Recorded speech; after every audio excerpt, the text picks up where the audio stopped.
Hi, welcome. I'm Karen McFarland, the punk rock professor, here to give you clear and concise tools so you can crush chemistry old school. All right, I have made a video about weak acids that might be helpful for you to watch if you wanted a refresher on weak acids. Otherwise, let's just dive right in. We're going to be talking about buffers today. And first off, what is a buffer? Well, what does a buffer do? A buffer's job is to keep the pH of a solution steady, okay? No matter what comes at it, if a little bit of an acid or a base gets thrown at it, it's gonna keep that pH steady, all right? So then what is in a buffer? Okay, the constituents of a buffer are always a weak acid and its conjugate base. Okay, so that's why having some information and remembering things about a weak acid might be helpful. Okay, so let's take a look at a weak acid and its conjugate base, a buffer system. And I want to use that other video I made about acetic acid as a springboard into this one. And in that video, we looked at the concentration of acetic acid of 0.6 molar. Took a look at that. And now we're going to make a buffer that is also 0.6 molar of acetic acid, but we're going to throw in that conjugate base and see what happens. Okay, so first off, let's remind ourselves what acetic acid is and what the equilibrium looks like when acetic acid is in water. So acetic acid, here's our formula, CH3COOH. And we're using the convention where we're not showing it reacting with water, we're just showing it breaking apart. That's what we're really focusing on here. And we get hydrogen ions that form. Okay, all this is an aqueous solution. So, hey, let's put aqueous with all of these components. All right, so here's our acetic acid. There's our acetate. There's our hydrogen ions. And so I just told you that I reminded you that a buffer consists of a weak acid, there's our weak acid, there's our acetic acid, and its conjugate base. There's its conjugate base, okay? So we are already seeing the constituents of a buffer system. But it doesn't mean that we can just throw acetic acid into water and we're done. It means that we have to put in not just the acetic acid, but we need to put in some more of the conjugate base. Why is that? Okay, so a buffer's job, again, it is to keep the pH steady of a solution. So that means if you throw in maybe a little bit of a weak acid, then there needs to be some base, there it is, to react with that acid that you've put in. Or let's say you throw in some strong base, there needs to be some acid in your buffer, there's your acid, to react with that base that is added. So we've got to have roughly equal amounts of each of those constituents, your acid and your base, in order to be able to handle any addition of an acid or base that is put into your buffer.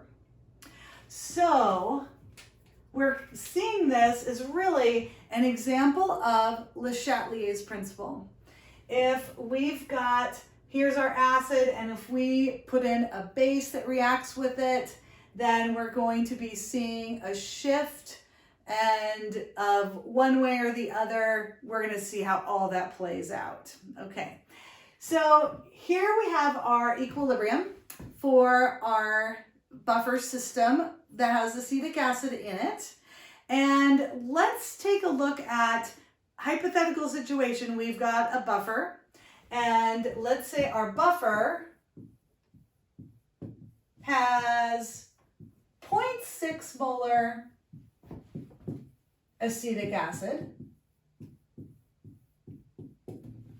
And as I said, it is very typical, because it works so well, if your buffer system has roughly 1-to-1 ratio of your acid and conjugate base. In this buffer, we are going to have 0.8 molar of the acetate. Okay, so this acetate, when it is dissolved into solution, we don't have just ions floating around, right? It needs to have a counter ion. So how about some sodium acetate? And I know that looks really weird with the sodium at the end there. This is how some organic chemists put it there, kind of like how we put the hydrogen ion at the end of this organic acid. So my main point here is that we have a source of acetate and that the concentration of the acetate is 0.80 molar. All right, so here's our buffer system. And we want to figure out what is the pH of this thing. All right, so let's take a look at what is known as the Henderson-Hasselbalch equation. Okay, Henderson-Hasselbalch, a lot of times, and no, it's not after David Hasselhoff, no, it's someone else. So I usually just call it the HH equation, so I don't have to write Henderson-Hasselbalch equation. Okay, but the main point is that it allows us to calculate the pH of a buffer if you know your concentrations. There's some other fun things you can do with this equation, but this is what we want to do. So Henderson-Hasselbalch looks like this. We have, and by the way, I'm going to use just generically A minus as the conjugate base. Okay, so we have this ratio of conjugate base over conjugate acid, base 10 log of that ratio, added to the pKa of the weak acid that's in the system. Adding these together will give you the pH of this solution. All right, what is the pKa, you ask? Okay, well, very similar to pH, where pH equals minus log of H plus, pKa, you can think of that P as a function, and it's the same exact function you're carrying out on the Ka, the acid ionization constant, and you are taking the minus base 10 log of the Ka. So let's just write that down here. Sometimes seeing it visually is very helpful. So our pKa is the minus base 10 log of the Ka, and in this case, it's of acetic acid. All right. So that means we do need to know what is the Ka of acetic acid. This is something you would never be expected to memorize. This is something you can look up on tables. You can be perhaps told what it is if you're taking an exam, but in any case, we need to know what that is. So in the case of acetic acid, because every acid is different, every acid has a different Ka value. In the case of acetic acid, we have a value that is, and so let's just calculate it. Let's calculate what this pKa is. It is minus log of the Ka of acetic acid, which is 1.8 times 10 to the minus 5th. So we will take the log of that, take the negative of that value, and we get the pKa. Okay, pKa of acetic acid is, boy, I hope I'm right about this. Pretty sure I remembered it correctly. 4.74. Indeed. Woo! Okay, so we're getting closer here. We know what the pKa is that we can put in there. We have been told what the concentration of the conjugate base is. That's great. That's going to go there. And we have been told what the concentration of the acid is, and that will go there. So we are all set up to do this calculation. Okay, so let's make some room for that. And I think I'm going to do it right here. We already calculated what the pKa is, so now we can just plug it right in. Okay, our pKa, 4.74. All right, plus base 10 log. Here we go. Here's our 0.80 molar is our conjugate base. And our conjugate acid, 0.60. Okay, our molarity units of concentration are going to cancel out since we have a ratio here. And I want us to think a little bit about this ratio and what it means and what the impact is on the pH of this buffer. Okay, so let's say we did have equal concentrations of the acid and the conjugate base.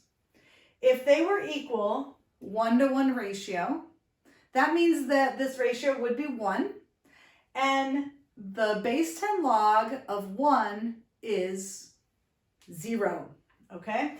So that would mean that the pH would equal the pKa.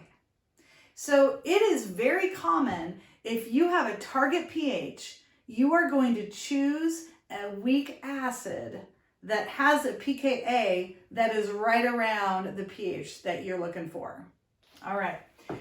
So in this case, we're not exactly 1-to-1, but we're close. But let's take a look at who's higher in concentration. Is it the base that there's more of or the acid? In this case, it is the conjugate base. There's a little bit more of the conjugate base. Base. Bases have higher pH values than acids. If we're on the pH scale from 0 to 14, neutral is at 7 right in the middle. Our acids are down here 0 to 7, and bases are above 7 up to 14. So we would expect that if we have more acid than we have base, if we have more base than we have acid in the system, that would cause the pH to be a little higher than if there was more acid in the solution. And that turns out to be the case intuitively if we think about bases having larger pH values, acids having lower. So there's the intuition there, but there's also the mathematics, okay? So our mathematics tell us we've got a ratio here where there's a larger concentration of base over acid. So that means that our ratio here is going to be greater than 1, and the base 10 log of a number that's greater than 1 is a positive value. So this whole thing here is going to be a positive value. We're going to add it to 4.74. The pH is going to be higher than 4.74 as a result.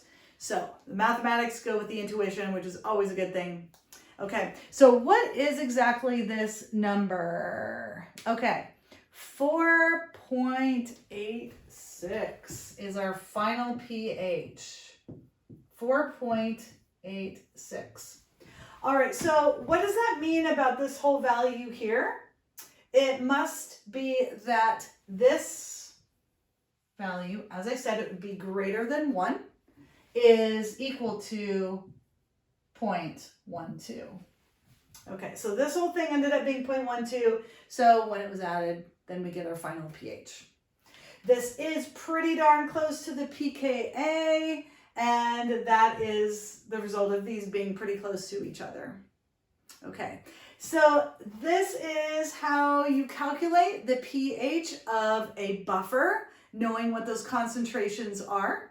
And I hope that was helpful. We're going to do some more buffer calculations showing what happens when you add some strong acid or some strong base to the buffer. What happens to the pH? What is the impact that adding that strong acid or strong base has on a buffer? Because we know the job of that buffer is to maintain the pH. So how does it do it? So that'll be in the next video that I'll make.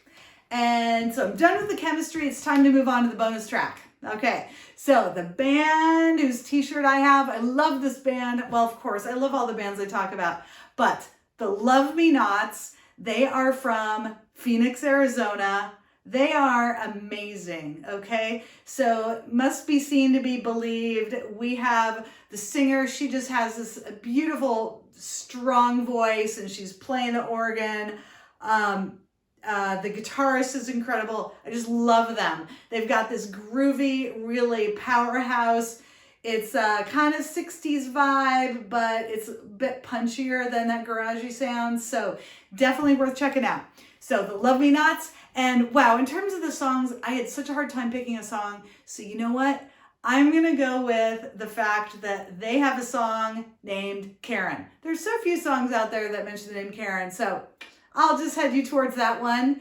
And thank you so much for joining me. I love doing this. If this has helped you at all, like, subscribe, and I'll keep making more videos for you, okay? Is it a deal? All right. Catch you next time.